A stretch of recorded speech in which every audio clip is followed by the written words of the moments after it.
Hello and welcome to my YouTube channel Vikas Pandey E classes. तो कैसे हैं आप सभी। आज हम लोग इसमें chapter 16 the mountain and the squirrel को स्टार्ट करेंगे। ये एक पोएम है, तो स्टार्ट करने से पहले आप लाइक और शेयर फटाफट कर दीजिए और जिन्होंने सब्सक्राइब नहीं किया वो सब्सक्राइब कर दीजिए और बेल आइकॉन को क्लिक करके ऑल का नोटिफिकेशन क्लिक कर दें ताकि आपको नोटिफिकेशन जल्द से जल्द मिल सके। कोई भी डाउट्स होंगे तो आप कमेंट्स में पूछ सकते हैं। तो चलिए स्टार्ट करते हैं। The mountain and the squirrel, ये एक पोएम है। बेसिकली ये पोएम जो है एक माउंटेन, बड़े से माउंटेन और एक छोटे से गिलहरी स्क्वेरल के बारे में है, जो दोनों के बीच में जब झगड़ा हो जाता है तो स्क्वेरल यानी गिलहरी अपनी जगह को बचाने के लिए क्या किया अपनी तरफ से उदाहरण पेश करती है, कैसे अपने जो बातें रखती है उसके बारे में यहाँ पे देखेंगे। तो पहले यहाँ पे दिया है recite any poem in your mother tongue about any animal and about nature. तो रिसाइट का मतलब होता है कहना, एक्सप्लेन करना। ओके, तो कोई भी पोएम जो एनिमल या नेचर के बारे में होगी उसको आप सबके सामने बताएं अपने मदर टंग पे। मदर टंग इट मीन्स जो आपकी बोली या भाषा है। जैसे आप जहाँ भी रहते हैं तो हो गया आप वो बोली बोलते हैं, जैसे हम लोग छत्तीसगढ़ में रहते हैं तो हिंदी हमारी मदर टंग होती है, तो आप अपनी भाषा में वो बोलेंगे। तो चलिए स्टार्ट करते हैं यहाँ पे। The mountain and the squirrel had a quarrel and the former called the latter little prig. तो एक माउंटेन है और एक स्क्वेरल है। हैड अ क्वेरल, क्वेरल मतलब झगड़ा। तो दोनों के बीच क्या होता है, झगड़ा हो जाता है, दोनों एक दूसरे अब झगड़ जाते हैं। And the former called the latter, former it means जो पहले आया और लेटर मतलब जो बाद में। तो यहाँ कौन पहले आता है, माउंटेन, और स्क्वेरल क्या है, बाद में। तो फॉर्मर यानी पहले वाले ने दूसरे वाले को कहा लिटिल प्रिग, लिटिल मतलब छोटा सा, प्रिग मतलब तुच्छ, या जो बहुत सारे नियम और कानून को अपने बेसिस पे लेके उसके आधार पे जो चलता है, यानी नियम कानून मानने वाला या नियम कानून देने वाला। तो उच्च वो जो बड़ा सा माउंटेन है एक छोटे से गिलहरी के बोलता है, छोटे से गिलहरी बहुत नियम कानून बताएगा मुझे, ऐसा वो बोलते हैं। तो अब गिलहरी उसके बारे में क्या क्या बोलती हैं, तो यहाँ पे देखते हैं। बन रिप्लाइड, बन मतलब होता है बाल का गुच्छा, ठीक है, बाल का गुच्छा जो जोड़ा बनता है ना उसको बोलते हैं बन। तो गिलहरी क्या है, उसमें बहुत गद्देदार होता है ना वो, उसका जो फर होता है, उसका जो ऊपर का स्किन होता है बहुत मुलायम सा होता है। तो एक उसको बन का जो है संज्ञा दिया गया है यहाँ पे। तो वो रिप्लाई करते हैं, You're doubtless very big, but all sort of things and the weathers must be taken in together to make up a year and a sphere. तो वो बोलते हैं You're doubtless very big, इसमें कोई शंका नहीं, डाउटलेस मतलब कोई शंका की बात नहीं है कि आप बहुत बड़े हो। But all sorts of thing and weather must be taken in together. Sorts of thing यानी बहुत सारी चीज़ों का एक के बाद एक जमना या मिलना या फिर इकट्ठा होना। ओके, यहाँ पे बहुत सारी चीज़ों को एक साथ रखा गया है। एंड वेदर, वेदर यानी मौसम, must be taken in together, जब ये क्या होते हैं एक साथ इकट्ठा होते हैं, बहुत सारी चीज़ें और बहुत सारे जो वेदर होते हैं यानी मौसम होते हैं, सीजन्स होते हैं, जब वो एक साथ इकट्ठा होते हैं to make up a year, तो ये चीज़ें क्या करती हैं, एक साल का निर्माण करती हैं। यहाँ पे मतलब एक संज्ञा दी जा रही है कि बहुत सारी चीज़ें, छोटी छोटी चीज़ें एक साथ मिलकर एक बहुत बड़ी चीज़ का निर्माण कर सकती हैं। एंड मेक अ स्फेयर, यानी स्फेयर मतलब होता है गोला, तो यहाँ स्फेयर को किससे रिप्रेजेंट किया गया है, पृथ्वी से, अर्थ से। अर्थ का शेप कैसा है, गोलाकार, स्फेयर की शेप में है। तो वो बोल रहा है छोटी छोटी चीज़ें भी मिलके, ये छोटे छोटे मौसम जो है मिलके एक साल का निर्माण करते हैं और एक पूरे गोले का यानी पूरे अर्थ का निर्माण इन छोटी छोटी चीज़ों से ही हुआ है। तो वो बता रहा है कि आप भले ही बहुत बड़े हो लेकिन छोटी छोटी चीज़ों का भी बहुत अहमियत है।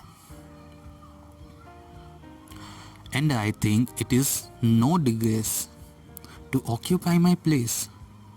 If I am not so large as you, You're not so small as I, and not half so spray. तो यहाँ पे देखो, and I think it's not know digress. Digress मतलब होता है कोई अपमान की बात नहीं है. डिग्रेस मतलब होता है अपमान या फिर घृणा करने की बात, या फिर अपने आप को छोटा सोचने वाली बात नहीं है. टू ऑक्यूपाई माई प्लेस, मेरी जगह को मैं ले सकता हूँ. वो गिलहरी बोल रहा है कि मैं अपनी जगह को लेने में मुझे कोई भी प्रकार की शर्मिंदगी महसूस नहीं हो रही है, क्योंकि मेरी जगह है तो मैं अपना जगह तो लूँगा ही. If I am not so large as you, मैं बहुत बड़ा नहीं हूँ जैसे आप हो. And you are not so small as I, और आप भी मेरी तरह बहुत छोटे नहीं हैं. And not half so spry, यानी आप जो हैं मेरी तरह. स्प्रे मतलब होता है फुर्तीला, चल फिर पाने वाला, एकदम उछल कूद करने वाला, फट से यहाँ फट से वहाँ पे. तो गिलहरी क्या है, फटाफट मूवमेंट कर सकती है, उछल कूद कर सकती है, लेकिन माउंटेन कर सकता है क्या, नहीं. तो वो उसको बता रही है कि बहुत बड़े हो और मैं बहुत छोटी हूँ, इसके बावजूद भी जो है मैं बहुत फुर्तीला हूँ. ठीक है. अब यहाँ गिलहरी को आप जो भी बोल सकते हैं, लड़की या लड़का जैसा भी, तो वो बोल रहा है कि मैं बहुत फुर्तीला हूँ, लेकिन आप बिल्कुल भी नहीं हैं, मेरी तरह तो बिल्कुल भी नहीं है. I will not deny you make a very pretty squirrel trick. Talents differ. All is well and wisely put. If I cannot carry forest on my back, neither you can crack a nut. तो जो गिलहरी है वो बोल रही है, I will not deny you make a very pretty squirrel trick. हालांकि मैं इस बात से डिनाई नहीं करती हूँ, या मना नहीं कर, डिनाई मतलब होता है मना करना, कि you make a very pretty squirrel track, आप एक बहुत अच्छा पगडंडी बना सकते हो जिसपे जो है स्क्विरल्स यानी गिलहरियाँ अच्छे से दौड़ सकती हैं. लेकिन टैलेंट्स डिफर, सभी की जो टैलेंट्स होती हैं, सभी की स्किल्स होती हैं, सभी के जो हुनर होती है वो क्या है, सभी में अलग अलग होते हैं. All is well and wisely put, सभी कुछ चीज़, ऑल इज़ वेल मतलब सभी कुछ बहुत ही अच्छा है, एंड वाइसली पुट और अपनी जगह पे बहुत सोच समझ के रखा गया है. तो ये एक चीज़ बता रहा है कि भगवान जितनी भी चीज़ें रचना किया है वो बहुत सोच समझ के किया हुआ है और अपनी जगह पे बहुत परफेक्ट है. किसी को आप छोटा या बड़ा नहीं बोल सकते. If I can not carry forest on my back, neither you can crack a nut. तो वो छोटी सी गिलहरी बोल रही है, आप बहुत विशाल हो, आप बहुत बड़े हो, और अपने बैक पे यानी अपनी पीठ पे बहुत बड़ा जंगल, एक पहाड़ है और उसके ऊपर जंगल है, तो वो उठा सकता है. ये चीज़ बता है कि काफ़ी बड़ा जंगल आपने उठाया हुआ है, यानी काफ़ी बड़ा जंगल उसके ऊपर बन सकता है, ऐसा बोल रहा है. लेकिन आप जो हैं आप जो उठा सकते हैं, लेकिन मैं तो इतना बड़ा नहीं हूँ कि उठा सकूँ. Neither can you crack a nut, और ना ही आप ऐसे हैं कि आप एक नट यानी छोटा सा जो अखरोट होता है उसको तोड़ पाएँ, भले ही इतने विशाल हैं, इतने बड़े हैं. तो यहाँ पे जो गिलहरी और जो पहाड़ है उसके बीच में जब झगड़ा होता है तो सिर्फ इतना ही है कि माउंटेन ने उसको एक छोटा सा तुच्छ प्राणी बता दिया. तो बहुत ही वाइसली, बहुत ही सोच समझ के साथ में, बिना उसका अपमान किए, ठीक है, पहाड़ का अपमान किए, माउंटेन का अपमान किए, गिलहरी अपनी बातों को रखती है. मैं भले ही बहुत छोटा हूँ, लेकिन यहाँ पे मेरी भी इम्पोर्टेंस उतनी है जितनी आपकी है. तो ये कहानी बहुत ही ज्ञानप्रद है कि कभी भी छोटी चीज़ों को अवॉइड नहीं करना चाहिए, क्योंकि छोटी छोटी चीज़ें भी बहुत ज़्यादा इम्पोर्टेंस रखती हैं. तो इसको किसने लिखा है, रॉल्फ वॉल्डो इमर्सन ने.